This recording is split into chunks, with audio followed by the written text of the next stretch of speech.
and welcome to my What's the Best Travel Tripod for 2025 video. As you know, or as you might know, I recently did a review of the Manfrotto Befree Advanced aluminium tripod, and I really liked that tripod. But the people over at Neewer have sent me out this Neewer LT38 Travel Tripod to review. And seeing as how the Manfrotto and Neewer tripods are roughly around the same sort of price, I thought, why not kill two birds with the one stone and do a side-by-side test on both of them. So, come on, let's get into it and see which one is best and why.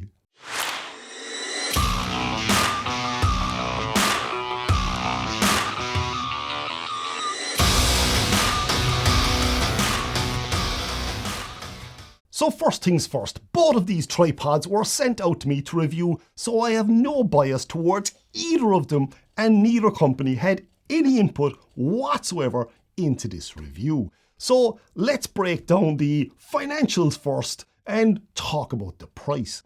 The Manfrotto Befree Advanced aluminium tripod right now in Ireland would cost me €272 to buy this. Now, the Neewer LT38 Travel Tripod costs €399, but with a 21% discount code, which I have in the description down below, you can buy it for roughly around €329. So there isn't that much of a difference there between the two of these.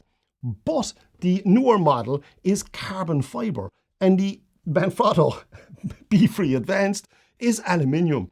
To get a carbon fibre Manfrotto Befree Advanced tripod, it actually costs €472.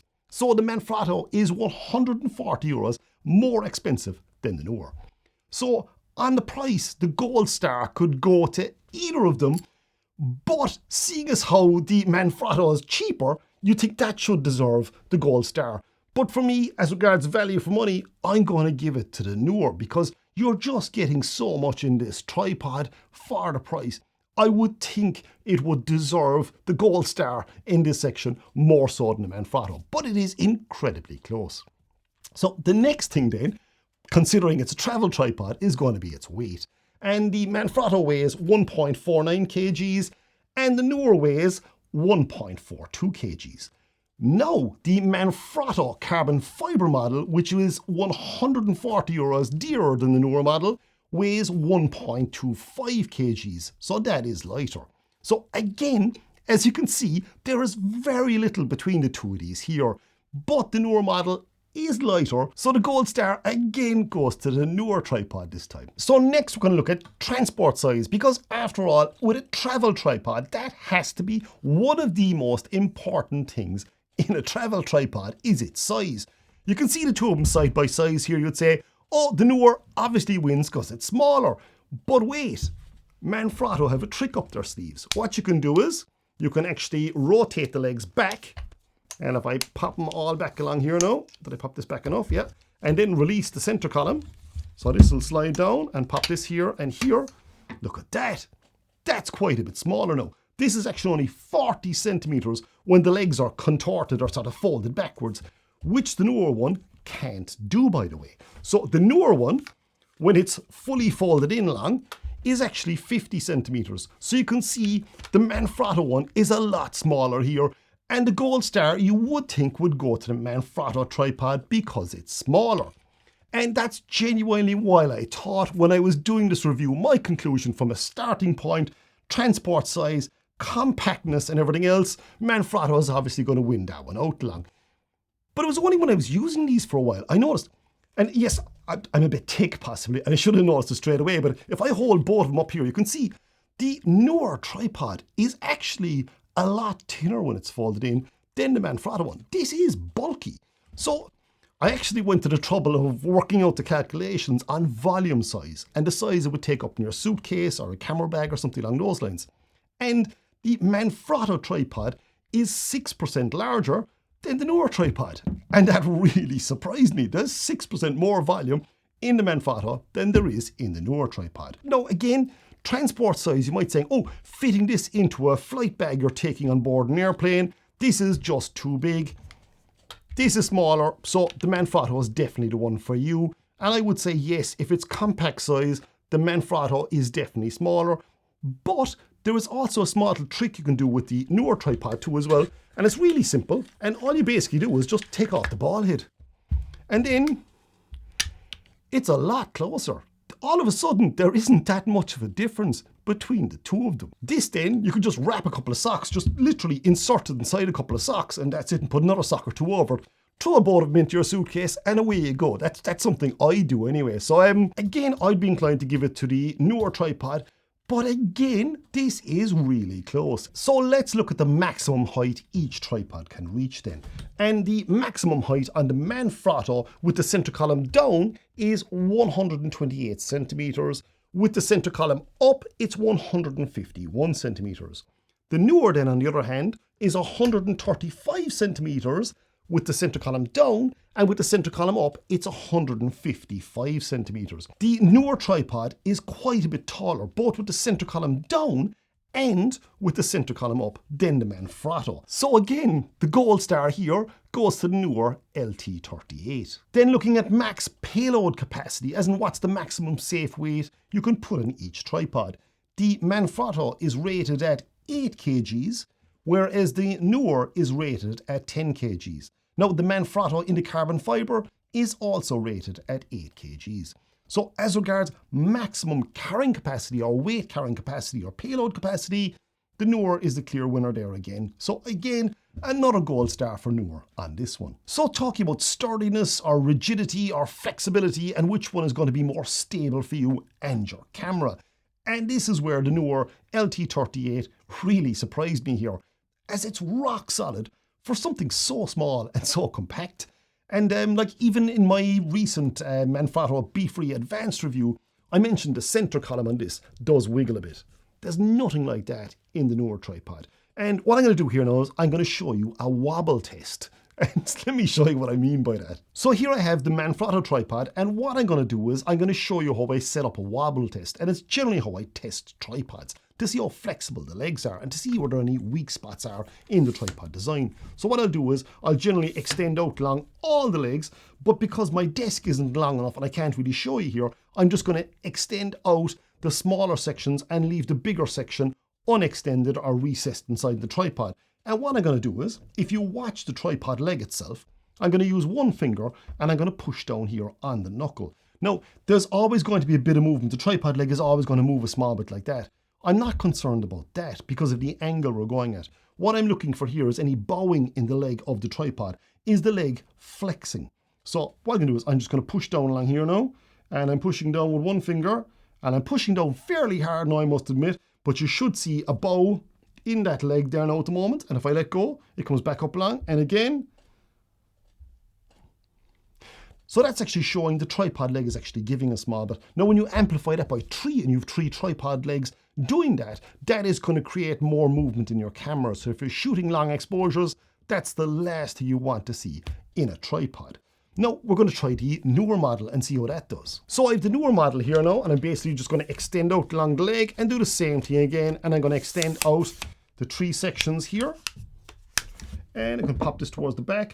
Now the first thing you'll notice here is it's probably slightly unfair on the Neewer tripod because the legs are actually longer. You can see this leg is going all the way down along here now. But what I'm going to do is I'm going to put my finger in the same spot again on the knuckle here now again, and I'm going to push down. And I'm pushing down really hard there now. And one thing I've noticed is the legs on this don't flex as easily as they do in the Manfrotto. As you can see here now, this is a screen grab of when the tripod legs flexed the most. The top one is a Neewer tripod, and as you can see, the leg is a lot longer, and the one underneath that is the Manfrotto. And the Manfrotto leg is shorter, but it's also flexing a lot more. If you follow the legs down along, you'll see the Manfrotto leg is definitely moving quite a bit more. And that's something I found, even shooting with these in long exposures, I found the Neewer one works an awful lot better than the Manfrotto tripod. And that genuinely did surprise me. So what this all means is, when it comes to sturdiness or rigidity and stability for your camera, I would definitely choose the Neewer LT38 over the Manfrotto Befree Advanced aluminium tripod. Now, I stressed aluminium tripod there because the carbon fiber tripod could be a bit better again. So again, it's going to have the same problem with the center column. So that's why I would still definitely go with the Neewer model over the Manfrotto model. Low angle photography. Now this is not for everyone, but this is a little cheat. And for me, I would use this. I would remove the center column. It simply unscrews for two reasons. Firstly, it would make the tripod lighter again. And secondly, it means you can take low angle shots only 15 centimeters from floor level.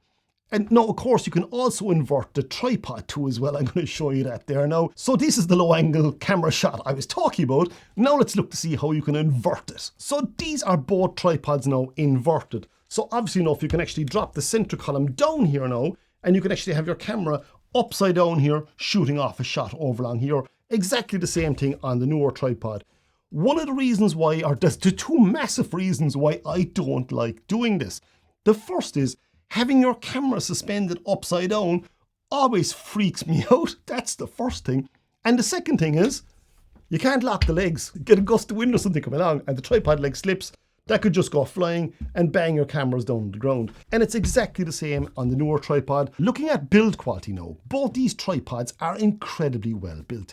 And once looked after, they should last you a very long time. I would find it very hard to fault either tripod from a build quality perspective. But what I do really like is how solid the center column is on the Neewer tripod. And it was one of the things I pointed out in my original Manfrotto review, that is one of the weaker points on this tripod. In saying that, as regards quality products, they're both really good products. And now, if you're one of those people who are thinking, oh my God, Neewer are Chinese, they're not very good, then you, my friend, are living in the dark ages. If I were to say to you, DJI, would you think quality? Like they bought Hasselblad. You know, they're a serious company. Godox are a serious company. Neewer are a serious company. These companies are progressing rapidly, really, really rapidly. And one of the things I found with Neewer over the last 2 years specifically, the quality of the product you're getting for the price is absolutely amazing. It really and truly is. I do not have a bad product from Neewer inside here. And at this stage, I must have 30 or 40 other products in my studio. I can't fault a single one of them. And that's saying something. So that just leaves the ball head now. And the Manfrotto has a Manfrotto quick release plate, whereas the Neewer has the more widely used Arca Swiss attachment, which for me personally, I genuinely prefer because I have an Arca Swiss plate on all my cameras. Now, the Neewer ball head is far more solid than the Manfrotto one, but the Manfrotto has that friction control, which I explain in the full review. So if you're interested in this tripod, go check out that review. It's going to be in the description down below. So for my review conclusion, I have to say, overall, both tripods are genuinely great. And this was a lot closer than I thought it was going to be. But if I had to make a decision, and if I really had to, I'd go with the Neewer LT38 here over the Manfrotto. The Manfrotto is great, but just that extra bit of height, the extra payload capacity, but more importantly, the ball head being more rigid and the tripod legs being more rigid, for me, that's a really, really big thing. Now, I'd happily take this tripod with me, but I would be a lot happier taking this tripod with me because I tend to shoot a lot of long exposures and that rigidity is going to be something incredibly important to me. So what do you think, and has this changed your mind on either two tripods? And thanks again for watching, and see you out there, or see you in the next video.